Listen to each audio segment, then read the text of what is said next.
Boa tarde, doutora. Houve um imprevisto. Na hora quando eu fui gravar o vídeo, acabou faltando energia aqui onde eu moro. E os meus caros colegas eu fiquei sem acesso aos meus colegas. Então eu vou pretender fazer esse vídeo aqui para tentar representar os demais. Aqui no vídeo, os participantes são Alexandra Evelyn Silva Duarte, Cláudia Érica Padilha Coupe, Yolanda Soares Stades e Ana Pavão. Estamos aqui falando sobre uma investigação científica realizada em França, Maio, Sérgio Cochabamba, Bolívia, curso de medicina para obter nota em la disciplina de anatomia e fisiologia. Orientador, doutora Paula Medina Lopes. Clínico, caso clínico e vídeo processual com Luiz Luizes, Hospital e Parental, Cochabamba, Bolívia, 2021. É o primeiro caso do uso parental. Trata-se de uma mulher de 58 anos, casada, branca, previamente sana, trapezo e caio de espaldas, sofrendo traumatismo en las regiones cervical superior. Se levantou sem ayuda, referindo sobre molestias en la región cervical. Foi emitida ao 16, donde el exame neurológico mostrou, además, da dor de cuello, dano en MC o caudal, o cefarillo 9 no craniano, vago no craniano 10 e hipogrosso no craniano 12, resultando em uma disfonia, disfagia, paresia de la mitad izquierda de la lengua que evolucionou a parálisis em uma hora. Discussão. FCO trata-se de uma fratura de cândilo hospitalis. Disfonia. O que nós entendemos sobre disfonia? É a pérdida do timbre normal de la voz, portanto, transtorno sonal. O orgânico de la laringe. Disfagia significa que é um processo de mover os alimentos ou os líquidos de la boca ao estômago. Requer mais tempo e esforço. Paresia é a diminuição da força dos músculos, a limitação do rango de movimentos voluntários. A parálise se refere à possibilidade completa de realizar movimentos. A fracturalização de la união crânio, a fracturalização do crânio vertebral tem um amplo espectro clínico, desde dolor de cuello hasta lesiones de los nervios craneales debido terrível nervoso de Bach y de la médula espinal, y puede progresar hasta la muerte. Possivelmente como resultado do avanço de los equipos radiológicos. Desde 1817 se ha reportado 170 casos de FOC e em 82% de los estudiosos se publicaron después de la desaparición de la TC en 1983. El mecanismo probable de la lesión es un movimiento de reflexión y hiperextensión del cuello. Traumatismo derivado de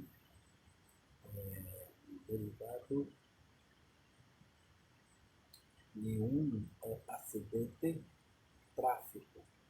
25 casos de toque com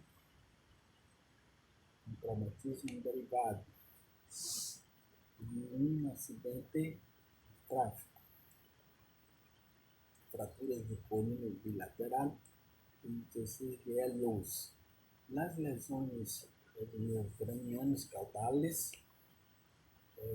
concomitantes ocorrem em 31% de los casos de FCO. Os nervos mais afetados são o hipoglosso, que atravessa o canal do côndilo occipital, canal hipoglosso, e os nervos cranianos 9, 10 e 11, que atravessam em agüero e angular, ubicado cerca do côndilo occipital. La distribuição de la participação de los nervos cranianos foi em 42 casos publicados. Em 29 em 12 nervo craniano, em 13 em 9 nervo craniano, 20 em L10 nervo craniano, 16 em 9 CN, 10 em 7 CN e 9 em 6 CN, de 1 em 5 NC. La combinação de dois ou mais nervos cranianos involucrados se encontrou em 26 casos, sendo os nervos cranianos 9 e 12 os mais prevalentes, seguindo por los nervos cranianos 11 e 12. Devido à variedade de sintomas e signos de la apresentação clínica e de la FOC, um alto índice de suspeita e as provas de imagem são fundamentais para o diagnóstico.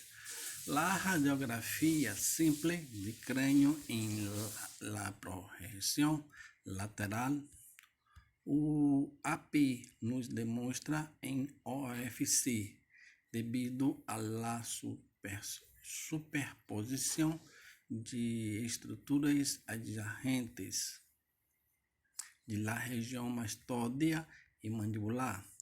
É um diagnóstico definitivo. Se realiza um TC convencional e o helicoidal, com cortes finos e reconstrução de los planos. Sagital e coronal. Spencer et al. 13 afirmam que a TC de alta resolução é o procedimento diagnóstico de eleição em la FOC-IA que oferece uma visualização adequada da base do crânio e requer um movimento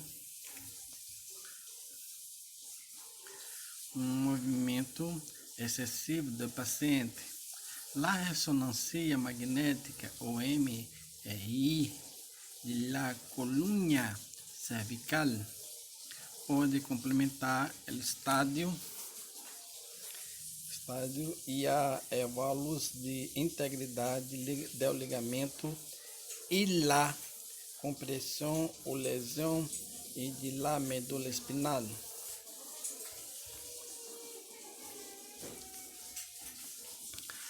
Caso 2. Paciente masculino, 76 anos, branco, divorciado, diestro, nascido em Curitiba e procedente de São Miguel de Iguaçu, jubilado, queixa principal, desorientação, hemiparesia esquerda durante 7 dias.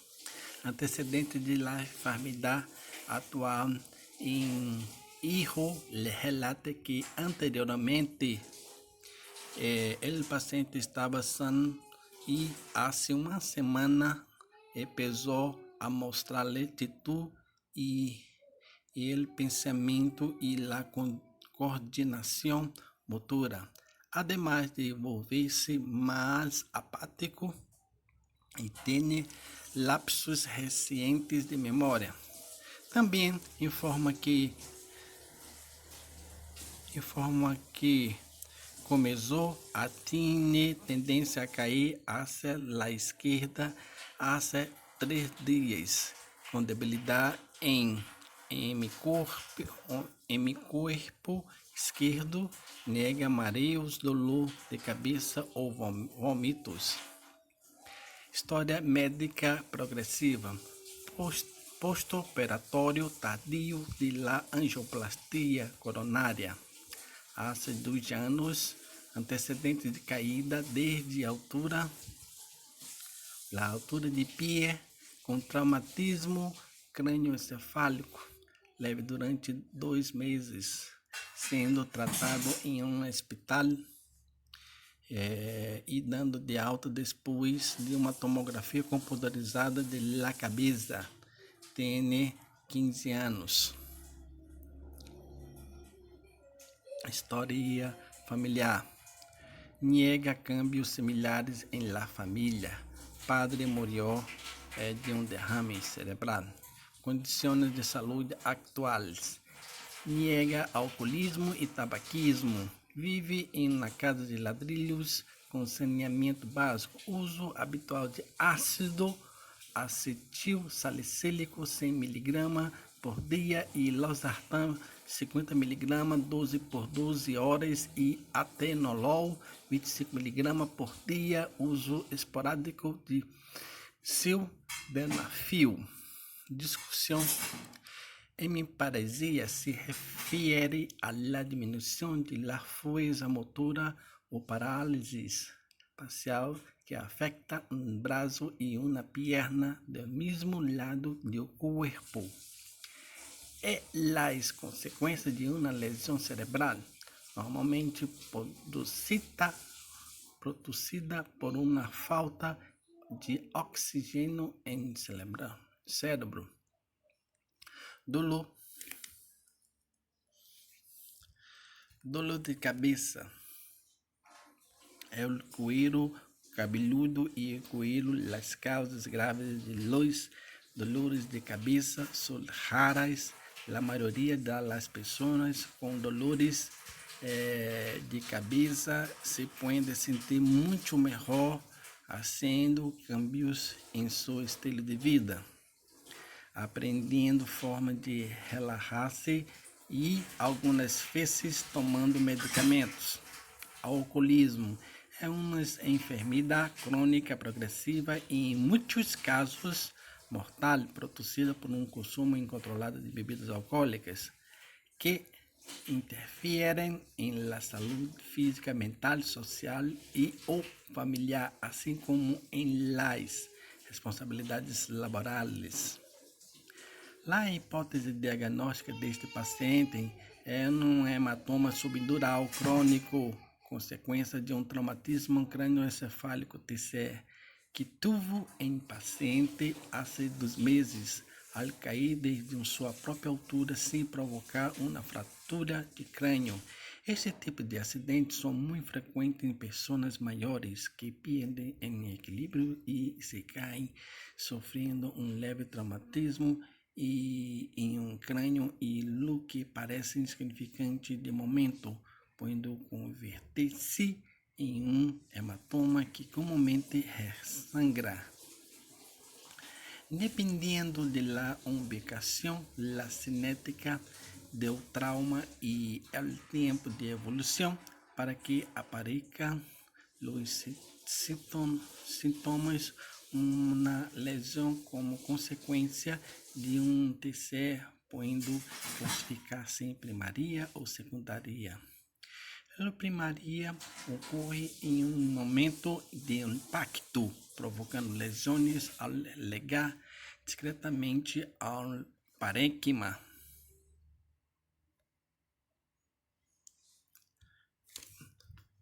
cerebral ou outras estruturas cerebrais mais superficiais. Comum em traumatismo causados por objetos que perfurantes. Sem embargo, existem traumas que nos ocasionam feridas abertas, não exponendo em conteúdo intracranial ao ambiente. Em este caso, o trauma ocorre por aceleração ou desaceleração e em conteúdo cerebral é impactado por lá cranial por diferentes densidades e lá aplicar em mesma força brusco de las estruturas respondem de maneira desigual. Esse movimento brusco de las estruturas cerebrais pode provocar um estiramento de axônios e vasos provocando incluso a ruptura. Em la lesão secundária, a lesão ocorre em um momento posterior ao trauma, quando se agregam fatores intra e extracerebrais.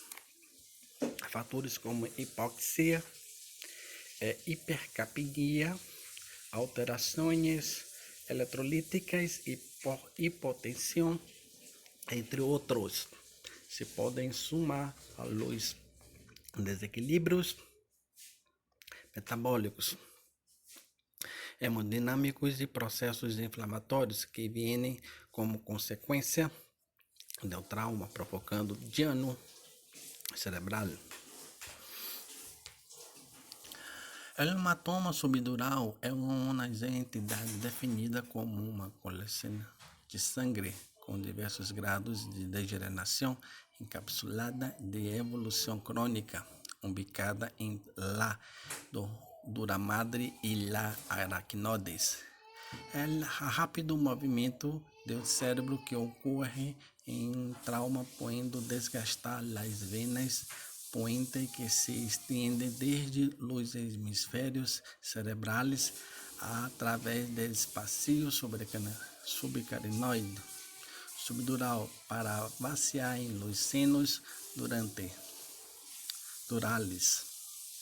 Las venas cortimenígeas são as que se lesionam com maior frequência e formam hematomas parentais e frontais.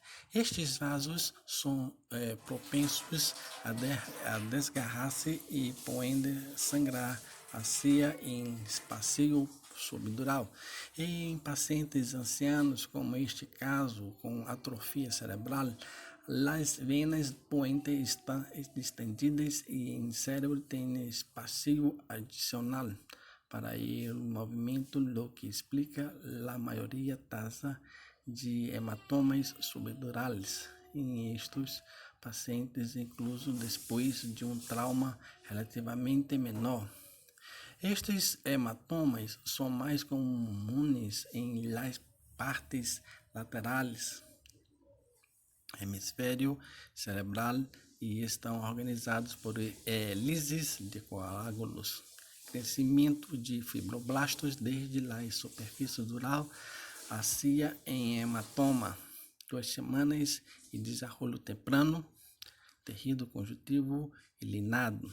A lesão pode eventualmente retrair-se à medida que madura em tecido de granulação, hasta que solo quede na capa delgada de tecido conectivo reativo. Quando os hematomas subtulares crônicos suelen volver a sangrar como consequência de los vasos de paredes delgadas do tecido de granulação, se considera tipo crônico quando os signos neurológicos que resultam da lesão aparecem em um período superior a los 20 dias. A diferença do agudo que se diagnostica dentro de las 72 horas posterior a um trauma por ter signos neurológicos imediatos e os pacientes apresentam eles mesmos sonolentos ou comatosos desde o momento de la lesão, aí assim como dor de cabeça lateral e midríase leve em el lado do hematoma. Lesão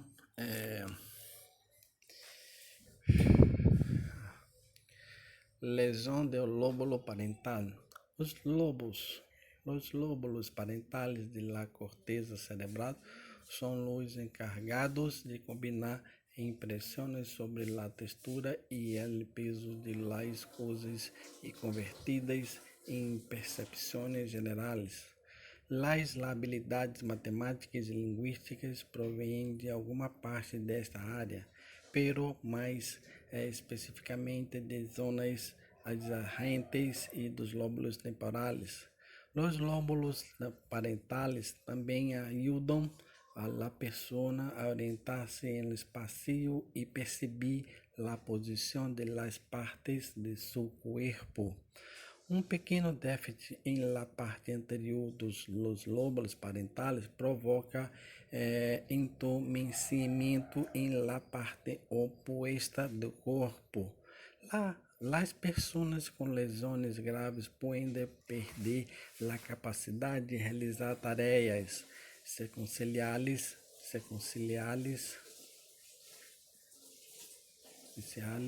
como apertar um botão, um transtorno chamado apraxia e ser conscientes de la direção de direita e a esquerda.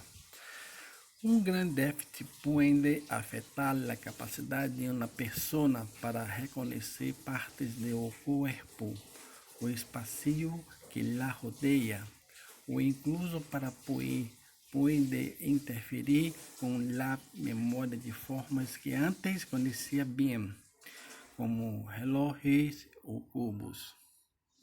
Referências: Dr. Alisson, Medicina Interna, ed. 18, Nitrini e Basqueschi, a neurologia que todo médico deve saber, edição 2, Hobbes, Patologia Básica, edição 8, artigo de revisão, Ferreira de Andrade et al., Mecanismo de lesão no traumatismo crânioencefálico, revisão Associação Médica Brasileira 2009, 55, entre parênteses 1, 75-81. Doutora, eu quero agradecer, foi muito difícil, porque para ler espanhol para mim não é fácil, E eu estou aqui representando meus caros colegas, né? Como eu já falei para a senhora, a Cláudia, a Alexandra, Yolanda e eu. A Alexandra está enferma e a Érica também está enferma. Como fiquei sem energia, estou aqui no celular móvel. Peço que a senhora tenha consideração deste vídeo. Hasta luego, buenas tardes.